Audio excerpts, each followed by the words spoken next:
이렇게 강의해 주신 우리 유시민 전 장관님께 다시 한번 뜨거운 박수 부탁드립니다.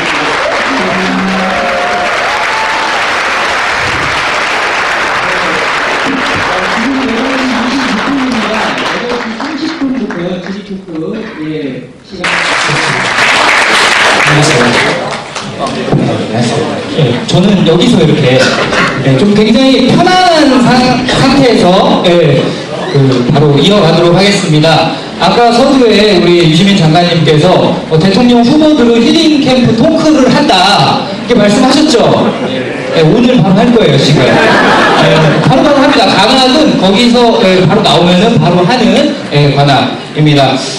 우리 유 전 장관님, 유시민 전 장관님, 만나뵈니 정말 반갑습니다. 왠지 어색해. 그렇죠. 원래 처음은 이렇게 어색한 거예요. 왜냐하면 안 해봤기 때문에. 그래서 뭐든지 처음이 힘들다라는 겁니다. 질문이 이제 한 10가지 사전 질문을 이제 접수를 했어요. 10가지. 10가지인데 이제 단답형으로 해주셔도 되고요. 좀 부연 설명해 주실 수 있으면 부연 설명도 해주시면 될 것 같습니다. 참고로 우리는 대본으로 이루어지지 않습니다.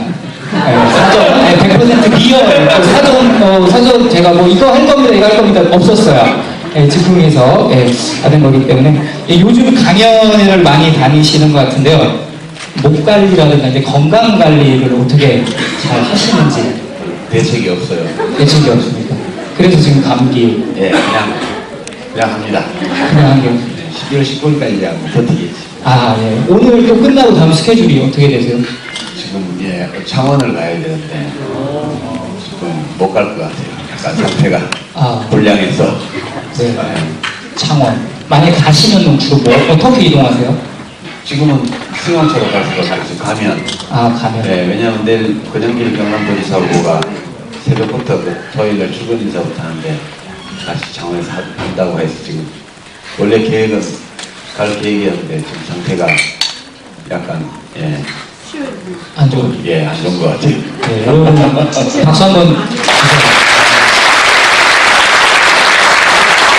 우리가 사람을 이렇게 모르는 사람을 이렇게 만날 때, 그리고 또 새로 이제 알던 사람도 이렇게 좀 알아가는 단계가 있는데, 그 알아가는 단계 중에서 제일 아는 단계가 바로 이 프로필입니다. 프로필을 보면은 그 사람이 살아온 어떠한 이력을 볼 수 있다라고 얘기하는데요. 제가 뭐 이렇게 딱 A4 한 장으로 이렇게 지금 이렇게 했는데, 여기서 여러분들 뭐 다 아시는 16대, 17대 뭐 국회의원 하시고 하시는 건 다 아시잖아요, 그죠? 그 중에 제가 좀 특이한 기억이 하나가 있어서 궁금해서 뽑아봤습니다. 1995년도에 한겨레 신문 독일 통신원 이거 하셨다고 써 있습니다. 이거 어떤 일 하신 거예요? 통신원은 한겨레 신문은 가난해서 특파원을 여기서 못 보내고 여기 독일 유학생 중에 한 사람을 정해서 원고료만 주는 통신원을 의뢰를 했어요. 제가 독일 유학생 시절이었기 때문에 저 앞에 다른 분이 유학생이 하시다가 그분이 학위하고 귀국하셨기 때문에 이어받아서 제가 한 2년 정도 했던 것 같아요. 그럼 통장 송금은 월급 받으면서 조금밖에 안 주더라고. 독일에 있으면서 아르바이트 이런 거 하신 거예요? 그렇죠. 아르바이트를 한 셈이죠.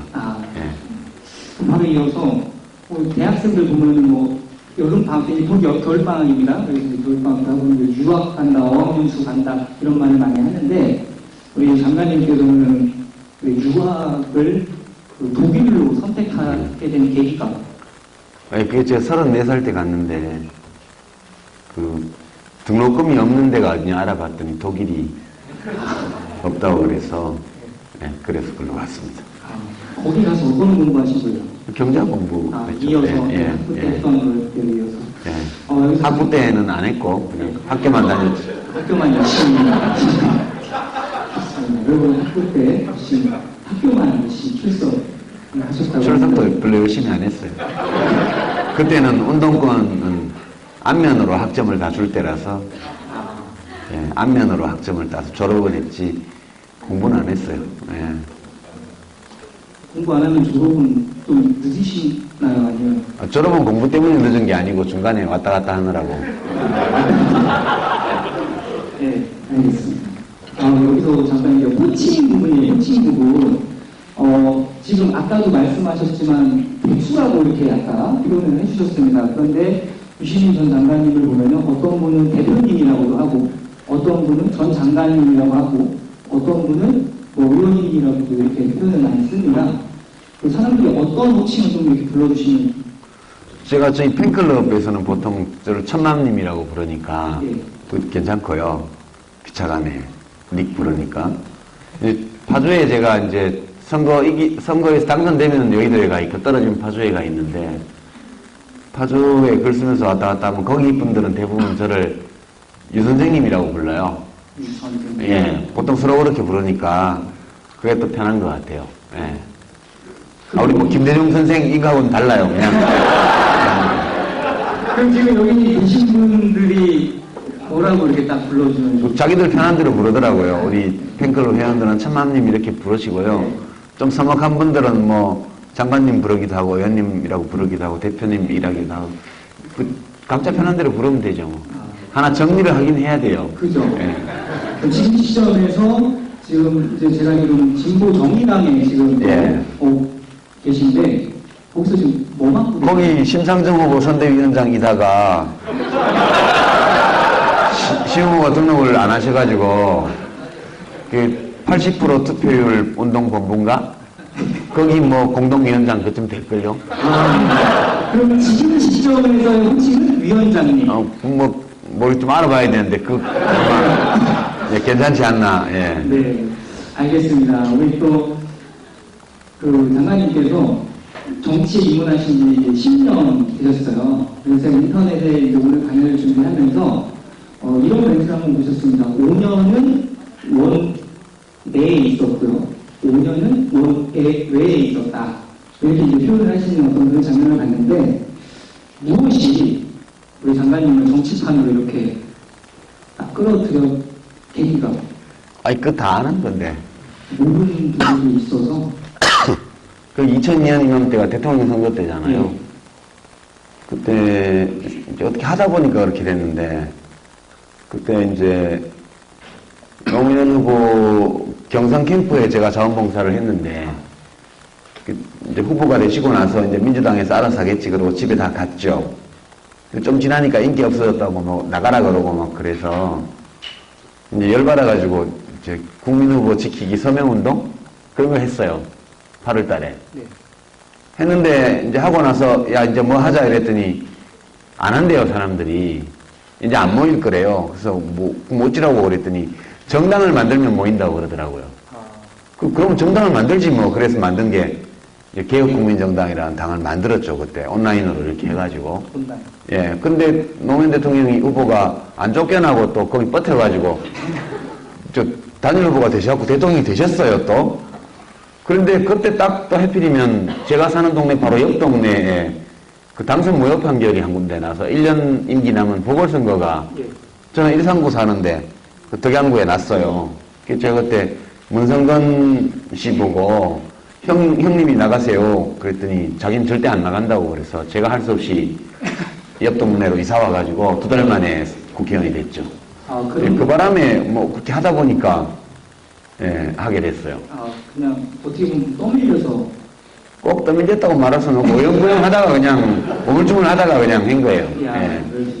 그럼 개혁국민정당 그때 개혁당 예. 이제 대표도 이렇게 활동을 하셨는데 노무현 대통령이 후보 안 될 줄 알고 그거 만드신 건가요? 아니면 아니 혹시라도 민주당에서 쫓겨나면 갈 곳을 당을 하나 드려야 되니까 그때 만들었던 건데 안 쫓겨나시는 바람에 그것도 저희도 어떻게 할 수가 없고 그래서 총선은 다가왔지 또 그 다음에 그래서 만든 게 이제 혁신을 해보자고 그래서 그때 새정치 요새 안철수 교수 얘기하는 지역구도를 깨고 그런 새정치 국민 참여를 보장하는 새정치 이래서 열린우리당 만들어서 뭐 국민경선도 처음으로 도입하고 그때 좀 신나게 했죠. 예. 그래갖고 뭐 탄핵 국면에 과반수도 없고 이렇게 했는데 그것도 결국 또 망하더라고요. 네. 네. 알겠습니다. 네. 이제 경제학을 전공하셨어요. 그런데 대한민국 44대에 보건복지부 장관으로 예. 임명이 되셨어요. 예. 경제학과 보건복지부가 연관성 어떻게 보면은 없다고 생각할 수 있거든요.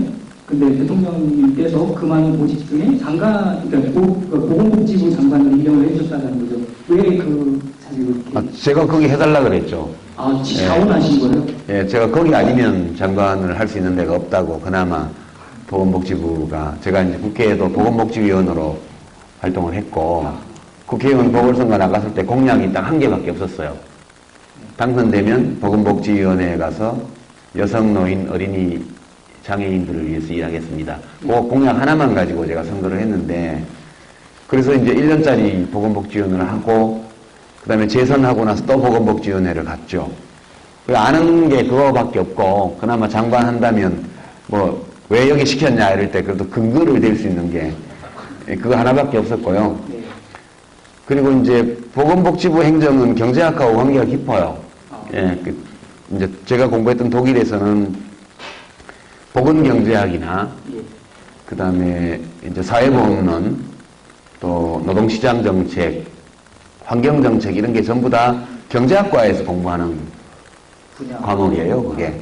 이 경제학에서 이제 재정학 분야이거나 특수경쟁정책이라고 그래서 이제 하던 거고, 제가 거기서 졸업하는 과정에서 그 블록을 하나를 통째로 공부를 했기 때문에, 거기 있을 때 이제 보건경제학도 제가 공부를 했고, 이제 국민연금이나 고용보험 이런 것들 다 공부를 거기서 했고 하기 때문에, 예, 저로서는 굉장히 익숙한, 학문적으로 익숙한 분야였죠.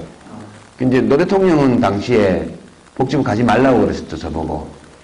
딴 데 하라고, 뭐 정통부나, 뭐 문화관광부나, 심지어 외교부 장관 어떠냐고까지 얘기했는데, 예, 그래서 제가 영어 못해서 안 된다고 그랬더니, 영어야 통역도 안 있는데 뭐 상관이 있냐고. 그래서 제가 하고 싶은 일들도 그쪽 분야 일들이었고 해서 보건복지부 아니면 안 한다고 그랬죠, 제가. 예. 그랬더니 이제 시켜주신 거예요. 그게, 그렇게 된 거죠. 네. 그리고 그 참여정부 시절에 이제 아까 이제 경제민주화 관련해서 5가지 이야기를 해주셨는데, 그 경제민주화 관련해서 뼈아픈 어떤 부채 2가지 정도 이렇게. 그때 입법을 할 때 용기가 좀 없었던 게 굉장히 컸죠. 그러니까 2004년, 2005년, 2006년까지 비정규직 입법 때문에 그냥 파견법, 파견근로자보호법하고 뭐 등등 이런 문제들 때문에 국회에서 굉장히 시끄러웠고, 당시 민주노동당에서 정권농성도 하고 그랬었어요. 그 입법을 한 지 3년 정도 걸려서 임기 말 거의 다 가서 이제 그나마 현행 비정규직법을 입법하게 됐죠. 2년 쓰면 그 다음에는 정규직 하라는 거. 그때는 그걸 해놓고 우선 비정규직 보호를 위해서 하고 2년 지나서 법 효과가 나타나는 걸 본 다음에 미진하면 이제 사용사유 제한이라든가 이런 걸 더 하자. 그렇게 하고 입법을 했던 건데, 당시에 이제 워낙 담론 투쟁에서 뭐 좌파다 뭐다 이게 너무 많이 밀려가지고 용기를 별로 못 냈어요, 그때. 근데 지금 생각해보면 공공기관 비정규직 해소나 뭐 이런 쪽에 좀 더 적극적으로 했었어야 된다, 그런 생각 많이 하죠. 예. 그 부분이 좀 아쉬운 정도가 아니고, 그때는 이제 국민들이 그거를 별로 뒷받침도 안 해줬고요. 뭐 그런 거 한다 그러면 막 온 언론에서 다 들고 일어나서, 두들겨 패고, 그럴 때예요, 그때가. 그때 2006년도 8월 달에 우리가 국가비전 2030이라고 그래가지고, 지금 이야기되는 이제 복지정책, 교육지원, 보육지원 이런 걸 다 담은 계획을 그때 냈었어요. 2030년까지 재정계획을 세워서. 근데 그 당시 열린우리당 의원들이 거기 참석을 거부했고요, 발표회장이. 왜냐하면 언론에서 벌써 발표하자마자, 보도자료 내자마자 곧바로 뭐 장밋빛 가득 찬 세금 폭탄 이래가지고 엄청나게 조졌기 때문에 거기 눌려가지고 그 당시 여당 의원들이 아무도 거기를 안 왔어요, 발표회장에. 예, 저만 국회의원 겸하고 있었기 때문에 있었고.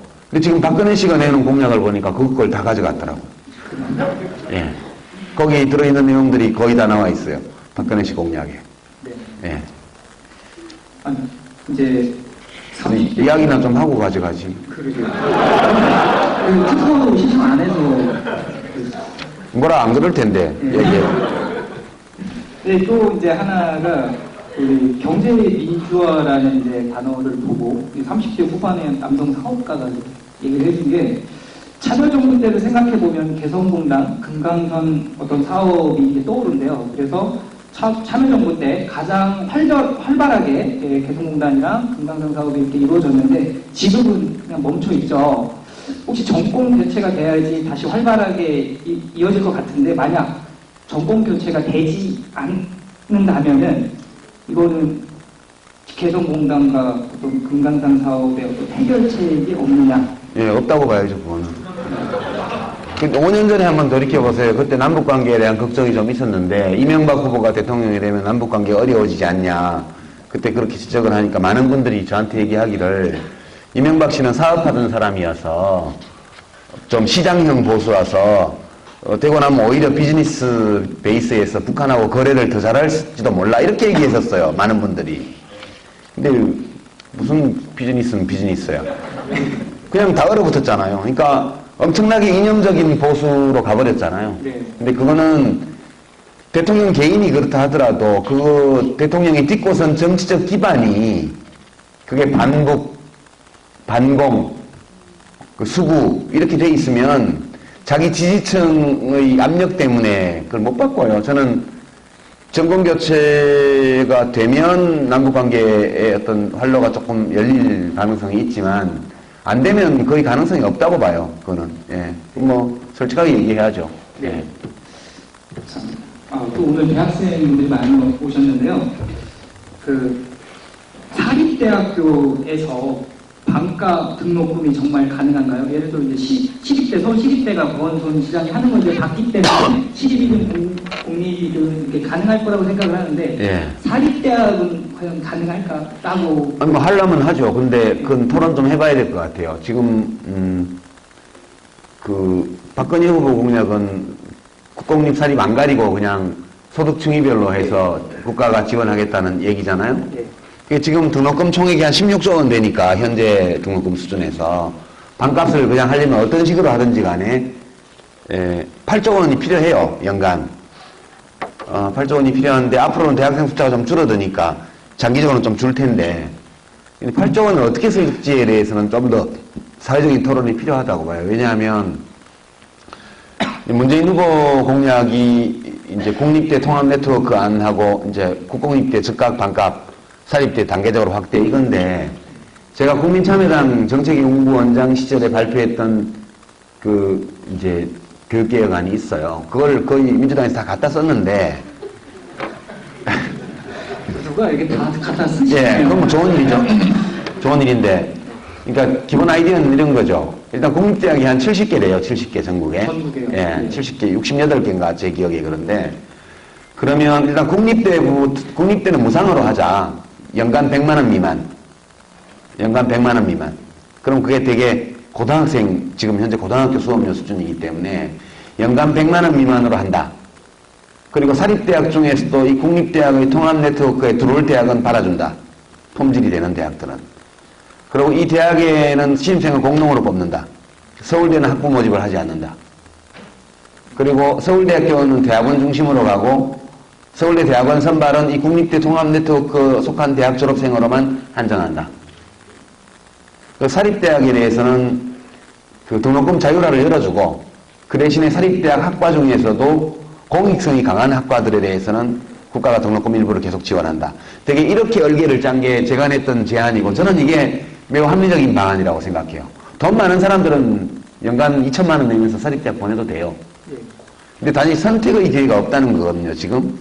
국립대학은 지금 지방 국립대학들이 과거의 국립대학이 아니잖아요.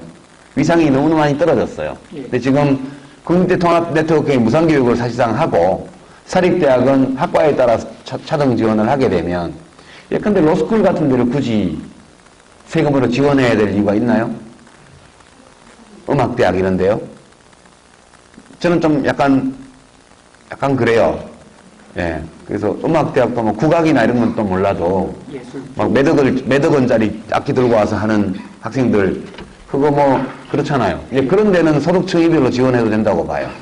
근데 여하튼 일률적으로 반값을 하는 것은 여러 가지 문제가 있을 수 있다고 저는 봐요. 그래서 국공립대학과 사립대학의 차별화, 특성화, 그리고 선택의 기회를 학생들과 부모들에게 열어주고, 예, 그렇게 한다면 국립대학, 지방 거점 국립대학들이 새로 경쟁력을 확보할 수 있을 거라고 저는 봐요. 그렇게 하고, 예, 사립대학의 재정 지원은 줄이고, 예, 국공립대학으로 국가 재정 지원을 집중하면 저는 이제 사립대학은 미국식으로 가는 거고, 공립대학은 유럽식으로 가는 거고, 그렇게 해서 선택의 폭을 열어주는 게 합리적인 정책 같은데, 이렇게 안 하셨더라고요, 공약을. 혹시 이제 독일에서 유학을 하셨잖아요. 독일에 있는 대학들이 이제 장관님께서 말씀하신 그런 제도를 현재 뭐 쓰고 있나요? 아니면 독일은 사립대학이 거의 없어요. 다 대부분? 예, 비즈니스 스쿨이나 이런 이름으로 생긴 조그만 전문대학들 말고는 다 국립이죠. 전문대학이든 뭐 유니버시티든 다 국립이고 도시 하나에 대학 하나밖에 없고요. 예, 그리고 유일한 예외가 베를린이 이제 humboldt 대학하고 베를린 자유대학하고 베를린 공대하고 세 개에 있는 게 유일한 예외고 나머지는 도시 하나에 대학 하나예요.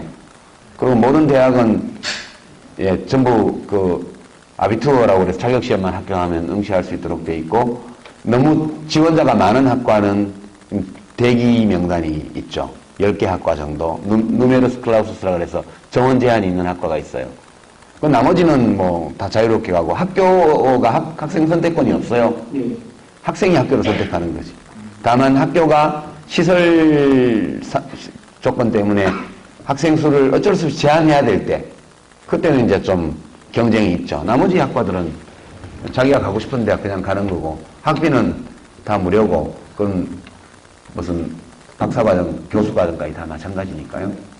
그러니까 이제 국립대학은 독일식 시스템으로 가고 사립대학은 미국식 시스템으로 가되 거기서 좀 선별적으로 소득층위별 지원을 좀 섞고 그게 합리적이지 않을까 저는 그렇게 사실 솔직히 생각해요. 예. 앞으로 좀 더 이렇게 토론해보고 또 이제 장을 계속 예, 근데 뭐, 될것 같네요. 예, 근데 이제 뭐 어떤 분의 공약은 등록금 부담을 반으로 하겠다 이렇게 표현을 했으니까 그거는 뭐 안 한다고 봐야 되고요. 네. 예. 이번에는 이제 60대 중반의 여성을 주어주셨는데 고령화 사회가 이제 되고 있어요. 예. 한국이 그 노인들에 대한 복지가 늘어나고 있는데 이제 가장 눈에 띄는 제도가 이제 기초노령연금 일단 돈을 받으니까 예. 그게 이제 만 65세에서 68세로 지금 뭐 바뀐다라는 말이 있는데 그 말이 소문인 건지 아니면 그거는 입법을 안 하면 못 바꾸는데 지금 그 법은 원래 어떻게 설계를 해놨냐면 만 65세가 되면 받기 시작하고 예. 그 다음에 이제 소득 받는 액수는 국민연금 가입자의 평균 소득 월액의 5%. 그래서 그때 8만 9천 원인가 된 거예요, 처음에. 이게 해마다 국민연금 가입자들의 명목 소득이 월급이 올라가면 자동으로 기초노령연금 액수도 오르게 돼 있어요. 해마다 저절로. 근데 지금 이 정부 들어서 그 5%를 안 지켰어요, 지금. 그래서 인상 속도가 굉장히 느리다고요. 예, 그렇게 돼 있고 그거를 바꾸려면 법을 고쳐야 돼요. 국회에서 입법하지 않고는 못 고칩니다. 그거는. 예. 이건 그냥 소문일 뿐이 현재 상태에서는. 뭐 쓸만하니 그것까지 선택했어요. 예, 알겠습니다. 그렇다면 이제 그 복지부 이제 장관 이제 자리에 계시면서 노인들을 위한 복지 이것만은 꼭 했어야 되는데 그 못하고 나온 거. 예. 제가 한 게 이제 기초노령연금 도입해서 이제 350만 명 정도 어르신들한테 뭐 액수가 많지는 않아도 그냥 10원짜리 고수업 칠 때 짜장면이라도 시켜 드시고 손주들 오면 용돈이라도 한 푼씩 주시라고 그 돈 드린 거고요. 1년에 한 돈 100만 원 조금 넘는 거니까 큰 액수는 아니에요. 그러니까 용돈 드리는 거라고 보면 되고. 노인 장기요양보험을 그때 도입을 했죠. 그 노인 일자리 사업 이걸 좀 이제 확대를 했습니다. 그런 정도가 이제 노인복지 관련해서 한 건데, 제일 이제 하고 싶었지만 못했던 게 틀니. 예, 틀니. 보험 적용. 예, 틀니 보험 적용인데, 그, 저소득층 어르신들 무료 틀니 사업 같은 거는 쭉 해왔는데, 그때 이제 동계산을 해보니까 액수가 굉장히 커가지고, 시기공사협회하고 대화를 좀 해봤어요. 뭐 200만 원씩 그렇게 되니까, 좀 낮출 수 있냐 그랬더니 보험급여를 해주면 수요가 굉장히 늘기 때문에 좀 양산체제를 갖춰서 100만 원까지 다운시킬 수 있다 그렇게 얘기를 하더라고요. 어느 정도 품질 유지를 하면서. 그래서 그때 처음에 계획했던 거는 한 번은 보험급여를 일단 받을 수 있도록 해주자. 일단 한 다음에 그 다음에 또 뭐 몇 년에 한 번 해준다든가 이런 제한을 둬서 하면 되는데 일단 한 번 도입하는 게 필요하다고 해서 검토를 하다가 그때 이제 암하고 이런 중증질환 그 본인 부담률 낮추고 뭐 입원 환자 무슨 좀 바깥 그 보험급여 적용하고 뭐 산전산후 그 토탈케어 도입해서 하고 이것 때문에 그게 밀려가지고 그 재원을 확보를 못했어요. 그래서 그걸 먼저 하는 바람에 예. 우리 쪽은 예, 하고. 이제 어르신들은 기초노령연금도 도입하고 이렇게 하니까 이제 산모들하고 뭐 이런 5세 이하 어린이들 입원비 문제하고 그 무료로 그때 했거든요. 그리고 이제 암 환자 본인 부담 10%로 낮추고 뭐 등등 이쪽에 한 1조 원 가량 돈이 들어가 버려가지고 도저히 그 이상은 구조조정으로는 돈을 못 만들겠더라고요. 네. 그래서 그건 못했죠. 그건 꼭 해야 되는 사업인데, 예. 그게 제일 죄송하죠. 예. 이번에는 이제 19세 청소년인데요. 이번에 수능 봤어요. 네. 예. 올해 대통령 선거가 있다고 하는데 우리 청소년들에게는 다른 나라 이야기 같다. 예, 투표권이 없다 보니까. 예. 그래서 이 친구가 제안을 한 게 저희도 투표할 수 있게 해주세요. 주민등록증 나오면 투표권 함께 부여하는 건 어떨까요? 네, 찬성. 찬성. 근데 새누리당이 반대해서 안 돼요. 청소년들 네. 저는 사실은 만 15세 정도에 주면 된다고 봐요. 만 15세. 예, 만 15세. 그러니까 발달 심리학적으로 보면 만 15세가 되면 일반 성인과 판단력의 차이가 거의 없다고 그래요. 예. 차이가 있는 거는 자기의 권한을 행사해 본 경험의 많고 적음 차이밖에 없대요. 예. 그러니까 우리 만 15세면 지금 고등학교 한 1학년 그렇죠. 1학년. 그렇죠? 고등학교 1학년이거나 2학년이거나 예. 17세. 예, 되는데 그 정도면 줘도 된다고 보는데 너무 가격하다 그러면 일단 18세까지로라도 내려서 일단 협상을 할 각오 의향은 있습니다만. 예. 혹시 지금 국회의원님들이 그런 법안을 뭐 한 번이라도 냈던 그러면 진보당에서는 계속 냈죠. 18세로 낮추는 거. 예, 근데 큰 당들이 안 해줘요. 젊은 사람들이 진보적이라고. 네. 방청객들 질문을 장유서로. 예. 예. 여기 오셔야 돼요. 마이크가 무선이 아니라서요. 손이 짧아요. 그래서 유 장관님을 바로 앞에서 볼 수 있는 기회를 드릴게요. 반갑습니다. 내가 48년생이니까 지금 65세입니다. 저는 그걸 좋아하는 분이고, 어떻게 재수가 없어가지고 경기도지사 떨어져가지고, 도지사 당선됐으면 지금 문재인 후보 그 전에 지금 쓰는 세상이 아닌가 하는 이런 생각이 들건 것 같더라고요. 정치적인 건데, 하나 질문드리겠습니다. 그걸 종편이라 그럽니까? 그 이명박 정부가 그 네, 종편. 운동할 때 네. 중으로 그거 보면 이제 시청률이 0.5%라서 실패했다. 주로 이렇게 얘기하거든요. 그러나 저는 다른 각도에서 봅니다. 지난번 국회의원 선거 때 우리의 그 일반적인 예상을 무너뜨리고 박근혜 당에서 다수당이 됐지 않습니까? 그건 저는 종편력이라고 생각합니다. 여기 수도권에 있는 젊은이들은 나름대로 의식 수준이 깨가지고 거짓말에 속지 않지만 촌에 있는 내 친구들 이승만 만세, 박정희 만세하면요 그만 올립니다. 그래서 종편을 당시에 설계했던 이명박 정부에서는 지금 기회를 보고 내일 모레 있을 대통령 선거에서 내가 혐오하는 후보가 당선이 되면 종편의 엄청난 승리라고 생각합니다. 사소하게, 아까도 말씀하셨지만, 사소하게, 근소하게 당선됐거든요. 그거는 종편 때문이라고 나는 생각합니다. 그리고 그 점에 대해서 혹시 어떻게 생각하십니까? 정치인이 이거 함부로 말하면 안 되는데. 이 방송 광고 시장에 공정 경쟁을 수립하면 시청률 0.5, 평균 0.5%짜리 방송국은 망할 거라고 저는 생각합니다. 그렇게 방송이 망하면 깔려있는 종이신문까지 같이 망하지 않겠어요? 그렇게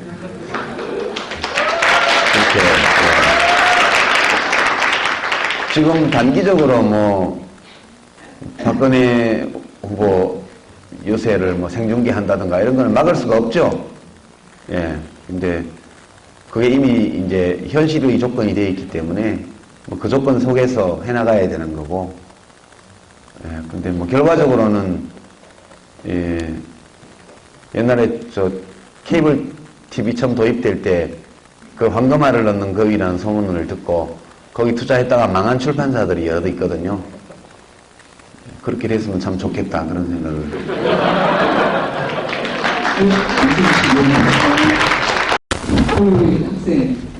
학생만 지도를 예, 편하게, 예. 세계 방송 나가는 거죠. 그쵸. 제가,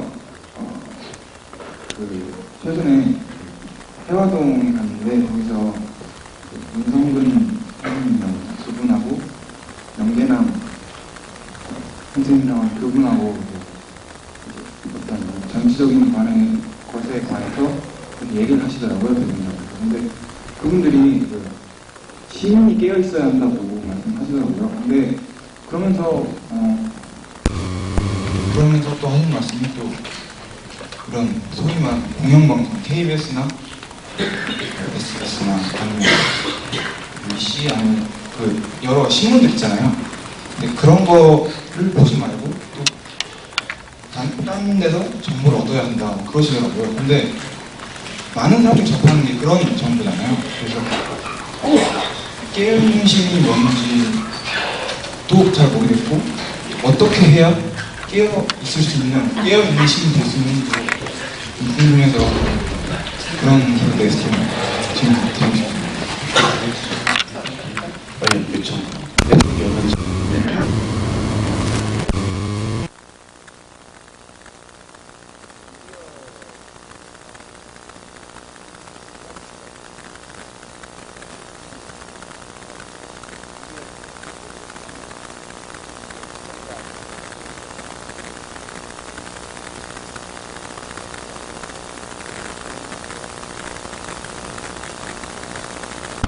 그죠?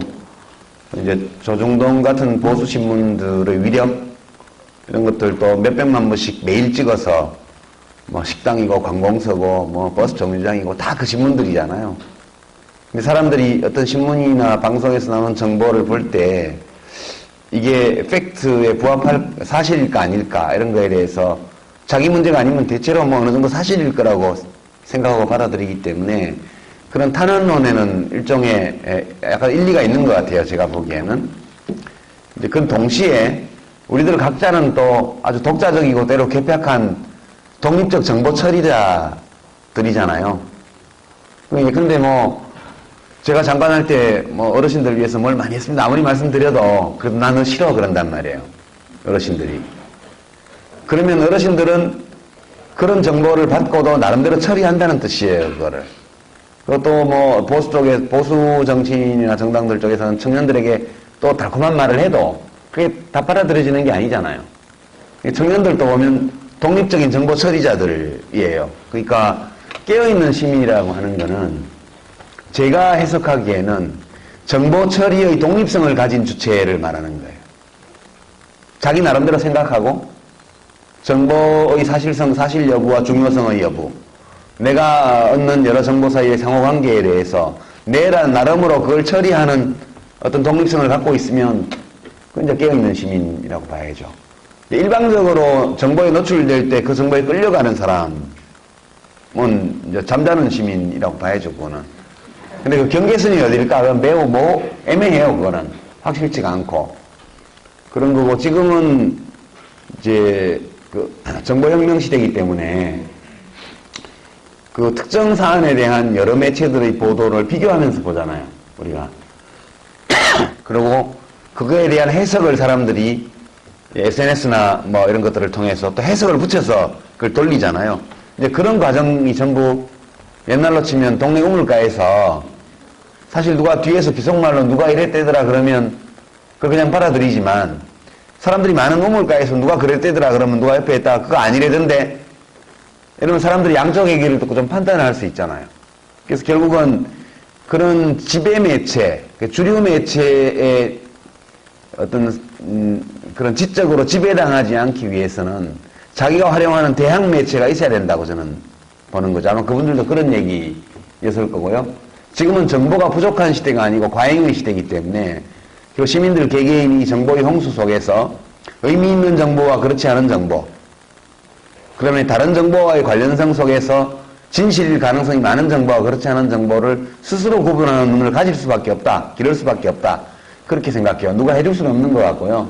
인간은 원래부터 그걸 할 수 있는 능력을 가지고 있는 존재이기 때문에 서로 그걸 막 하다 보면 하게 될 거라고 봐요. 예전에 독재정권 시절에는 뭐 모든 공영방송이 다 권력의 나팔수였고 정권 안기부에서 일일이 신문 제목과 기사 크기까지 다 감독하던 시절에도 사람들은 무엇이 허위고 무엇이 진실인지 구분할 수 있었거든요.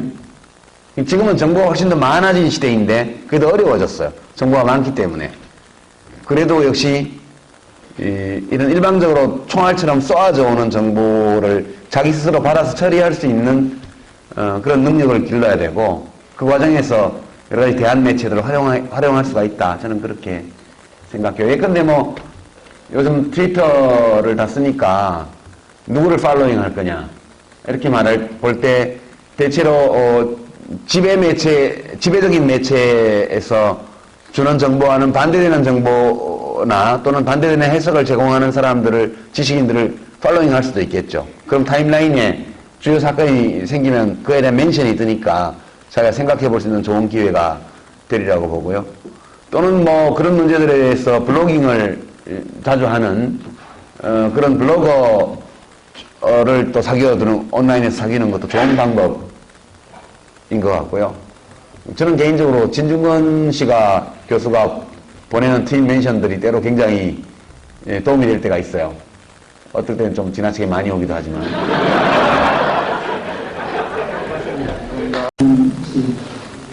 여기 앞에 있습니다. 예. 네, 저는 한 20분 거리 대학교에 다니고 있는 학생이고요. 화학면에 재학 중입니다. 제가 질문 들고 오늘 강연에 대해서 질문을 드리고 싶었는데 아까 경제 민주화가 해결되기 위해서는 이런 5가지 문제들이 해결돼야 된다고 말씀해 주셨어요. 근데 저는 이제 취업 전선에 어떻게 보면 있는 학생으로서 그런 거대한 문제들의 그런 직접적인 영향을 많이 느끼고 있는데 실제로 정말 그런 문제들이 하나하나 해결되기 위해서 지금 뭐 대선 공약들도 많이 나왔지만 가장 중요한 게 어떤 거고 또 그렇게 되기 위해서 얼마나 시간이 걸릴지에 대해서 여쭙고 싶어요. 예. 제가 아까 이제 강연 중 말미에 이 5가지 측면을 가지고 있는 경제민주화의 이슈가 있고 이 5가지 중에 시장 권력에 의해서 국가 권력이 포획당하는 이 거시적인 문제, 이 문제를 풀어야만 나머지 소비자 보호, 노동자 보호, 그 다음에 이제 중소기업, 협력업체의 보호, 경쟁 자체의 보호를 할 수 있다 이렇게 말씀드렸어요. 근데 이제 이 거시적 측면의 문제를 해결하는 건 정치거든요, 이게.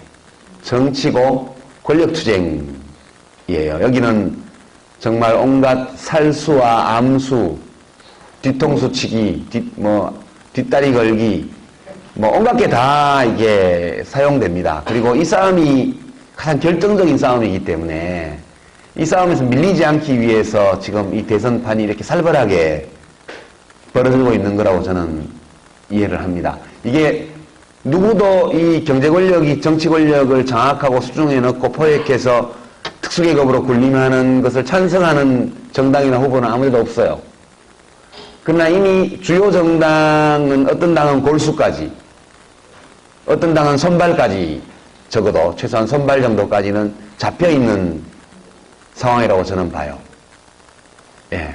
그래서 서로 지금 한나라 새누리당과 민주통합당 후보가 둘 중에 한 사람이 될 텐데 민주통합당 소속 후보가 대통령이 된다 하더라도 이것을 끊어내는 것은 굉장히 어려운 일이 되리라고 저는 생각해요. 이걸 끊어내려고 하면 그 당 안에서부터 공격이 올 거예요. 그리고 이제 누가 포획되어 있는지 모릅니다. 여러분, 에일리언 영화가 많이 나와 있죠, 그죠? 에일리언 영화가 많은데 거기 시고니 위버 나오는 에일리언 1, 2, 3, 4는 좀 순진해요. 그거는 외계 생물이 흉악한 모양을 하고 휙 왔다 갔다 하면 사람을 죽이고 이렇게 한다고요. 근데 진짜 무서운 영화는 이제 외계 바이러스 이런 영화가 진짜 무섭잖아요. 그 영화 제목 기억 안 나는데 이제 감염되면 자고 일어나면 숙주가 되는 거죠. 그러니까 안 자야 돼요. 여주인공이 자기 아들을 지키기 위해서 안 자려고 막 노력을 각성제를 먹고 자기 아들도 못 자게 하는 거예요. 일단 잠들면 이게 이제 잠자는 사이에 완전히 넘어가기 때문에. 제가 저거 비슷하다는 생각을 했어요. 제가 그 영화를 보면서. 그러니까 그 영화를 보면 누가 감염됐는지 안 됐는지를 구분을 못 해요. 처음에는. 그러니까 PR을 구분하기가 굉장히 어려워요. 이게 돈으로 권력기관 종사자를 관리하는 거는 아주 은밀하게 이루어지는 거기 때문에 바이러스가 퍼지는 거하고 비슷해요. 그리고 실제로 문제가 터지기 전까지는 누가 환자인지 아닌지 누가 감염되는지 아닌지를 알 수가 없어요. 일단 엑스파일 같은 게 터지거나 뭐 누가 증인이 나오거나 운전기사가 뭐 가서 꼰질러 바치거나 뭐 이런 수가 나야 알 수 있는 거지 그 전까지는 알 수가 없는 거예요. 그러니까 이것은 지금 반세기 동안 해온 일이기 때문에 실제로 저도 개인적으로 이 시장 권력의 돈을 통해서 권력을 조종하는 이 척수가 어디까지 들어와 있는지는 저도 정확히 몰라요. 그러나 이것은 청와대에도 있고 총리실에도 있고 각 정부 부처에도 있고 정당에는 물론 많고요. 그렇게 돼 있습니다. 이 싸움은 단순히 눈에 보이는 적을 해치우는 싸움이 아니고 이미 우리 자신의 몸속에 상당 부분 들어와 있는 바이러스를 퇴치하는 것과 비슷한 작업이라고 생각해요. 그래서 나중에 이걸 도려내려고 그러면요. 아프잖아요. 곳곳에서 비명을 지르고 수술하지 말라 그러고 사람 살리는 게 아니라 때려잡는다고 비명이 나오고 그럴 겁니다 아마. 그래서 이게 굉장히 어려운 거고 사실 참여정부가 겪었던 좌절, 실패, 성공 이런 것들 중에서 실패와 좌절 부분에는 상당 부분 이 요소가 있었다고 저는 생각을 해요. 당을 통해서 들어온 거, 청와대로 직접 들어온 거 이런 것들이요. 그래서 이 문제 때문에 노무현 대통령이 이 재신임 문제를 거론할 때 이제 대선 자금 문제가 터지고 나서 새 시대의 첫 차가 되고 싶었는데 그 시대의 막차가 될 수밖에 없는 운명인 것 같다. 그 말씀이 그 얘기입니다. 대선 캠프도 거기 일정 부분 포획됐으니까요. 문재인 후보가 지금 새 시대의 첫 대통령 그렇게 걸었죠. 이번에는 펀드가 있으니까 예전처럼 그렇게 할 필요는 없겠죠. 제가 그 2010년도에 지방선거 때 유시민 펀드를 만들 때 굉장히 가슴을 쳤어요.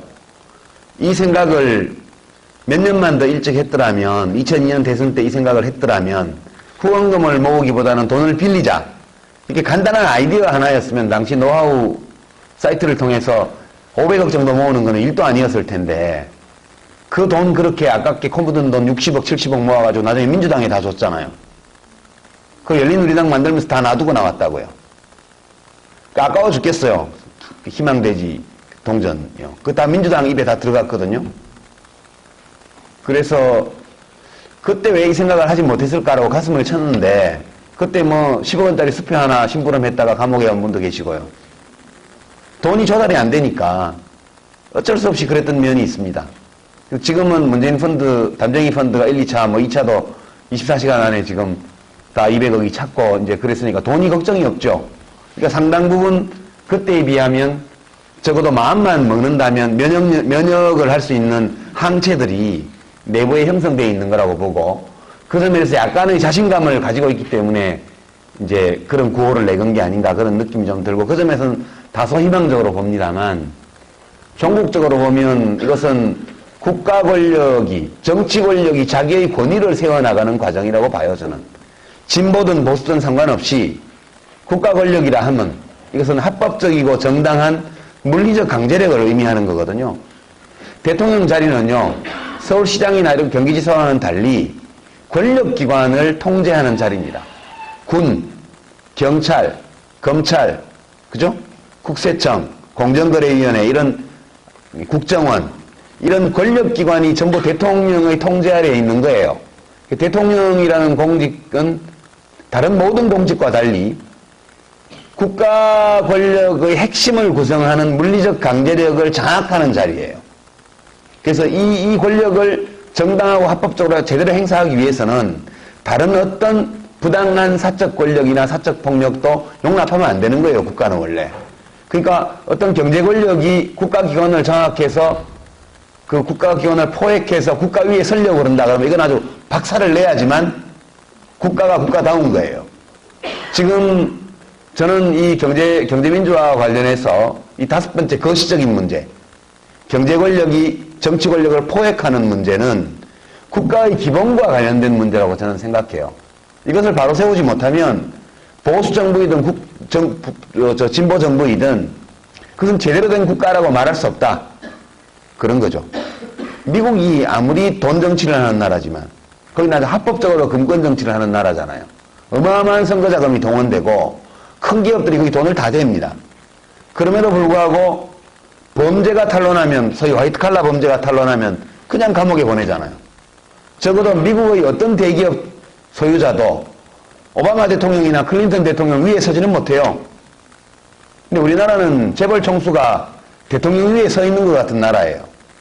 이걸 바로잡는 게 핵심적으로 중요한 경제민주화의 내용이고, 그리고 뭐 기업인들이 국회 청문회 나오라 그러면 못 가겠다 그러고 해외 출장 나가고 뭐 병원에 입원하고 왜 자꾸 바쁜데 나오라 그러냐, 이거요 용납하면 안 돼요. 국회라는 것도 국민이 선출해서 세운 헌법기관입니다. 어떤 민간 권력도 이 헌법기관 위에 있으면 안 돼요.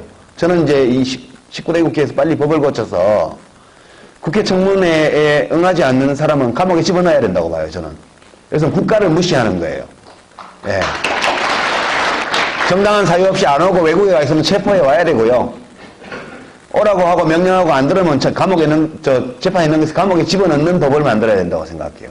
그러니까 지금 우리 대한민국의 문제는 신자유주의라는 어떤 경제 정책의 이념이나 이런 거의 문제라고 말을 하지만 그 핵심으로 들어가면 국가답지 못한 거예요. 예. 이 경제 권력의 힘이 이 민주화를 타고 너무 커져서 뭐 나를 감히 감옥에 잡아넣어? 그러면 대통령은 멀쩡할 줄 알아? 이렇게 하는 단계까지 와 있습니다. 이것은 국가 기강에 관한 문제고 국가의 본질에 관한 문제이기 때문에 저는 이것은 경제민주화라는 어떤 하나의 정책 이슈를 넘어서서 국가의 기본을 바로 세우는 문제에 해당된다. 그렇게 생각하는데 좀 과격한가요? 예. 우리 젊은이들이 직장에 취직할 때 이런 걱정을 좀 안 하도록 해야 되고요. 지금 시장에서는 재벌 총수가 어떤 재벌 총수가 아들이 술 먹다가 싸웠는데 그는 복수한다고 두들겨 패서 감옥 가면 그 회사 주가가 올라가요. 떨어지는 게 아니고 그 총수가 없어지면 회사가 잘 될 거라고 생각한다고요, 시장에서. 당연히 자기 나름의 능력을 가진 젊은이들이 그 기업에 취직을 해서 그 기업의 활동 속에서 자아를 실현을 하고 또 그 기업을 성공시키고 그 기업이 좋은 제품을 만들고 서비스를 정해서 국민 생활을 윤택하게 하고 또 더 많은 일자리를 만들어내는 일들이 다 좋은 일들이잖아요.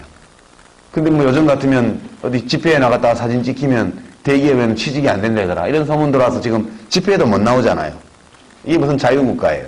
그래서 이런 것들을 없애기 위해서는 아까 말씀드린 것처럼 시장에서 형성된 돈의 위력으로 형성된 시장 권력, 경제 권력이 국가 권력 위에 국가 권력을 포획해서 헌법과 법률, 국민에 군림하는 일을 끊어내야 된다. 그것이 현재 대한민국이 직면한 가장 중대한 과제이다. 저는 그렇게 생각합니다. 예. 마무리 질문인데요. 이제 정치에 입문하신 지 한 10년 이제 되셨다고 하셨어요. 지금까지 정치하면서 가장 행복했을 때 하고요. 정치를 하면서 가장 고마웠던 사람 한 분, 그 이야기를 하면서 마무리 멘트 딱 해주시면 될 것 같습니다. 아, 예, 제일 고마운 사람들은 시민광장 회원들이 제일 고맙죠. 눈이 오나 비가 오나 제가 하는 일이 잘 되나 망하나 항상 격려해 주시고, 예, 그렇게 해 주시니까 저로서는 이제 제일 고마운 분들이시고요. 가장 행복했어요. 예, 가장 행복했을 때는 별로 없었던 것 같아요. 그래도 네. 하나 꼽는다면. 그때 제가 국민연금법이 부결되는 바람에 대통령께 인책 사퇴를 시키시라고 건의를 했다가 대통령이 좀 있어봐라, 그냥 일단 사의 표명했다는 것만 얘기하고 장관도 하고 있어봐라 해서 2달을 더 했거든요. 제가 장관을 퇴직하고 그 다음에 바로 열린 국회에서 국민연금법 개정안이 처리가 됐고, 제가 국회의원석에 앉아서 찬성 버튼을 눌렀거든요. 그때가 되게 좋았던 것 같아요. 장관 그만두고 통과가 됐지만. 예. 네, 감사합니다. 오늘 2시간 반 동안 이렇게 자리를 함께 해주셨는데요. 우리 2시간 동안 함께 해준 우리 유시민 전 장관님께 다시 한번 뜨거운 박수 부탁드립니다. 그리고 우리 아마추어에서 이번 성과를 준비하면서요, 선물을 준비했습니다. 우리 임영님께서 꽃다발,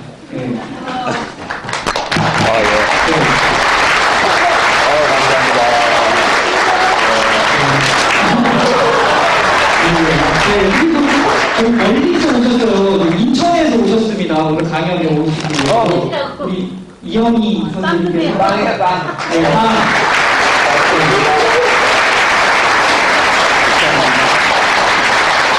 이제 팬들한테 선물 받으시면 어떻게 돼요? 제가 가고 들어가면 또 분홍이 어떤 행사가 떠난다고 제가 네. 고맙습니다, 여러분. 오늘 지금 밖에 이제 비가 그쳤나요? 네.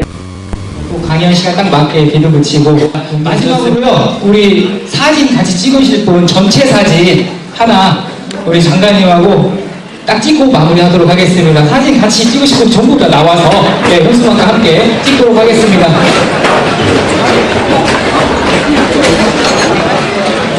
한 카메라 보면서 개구리니까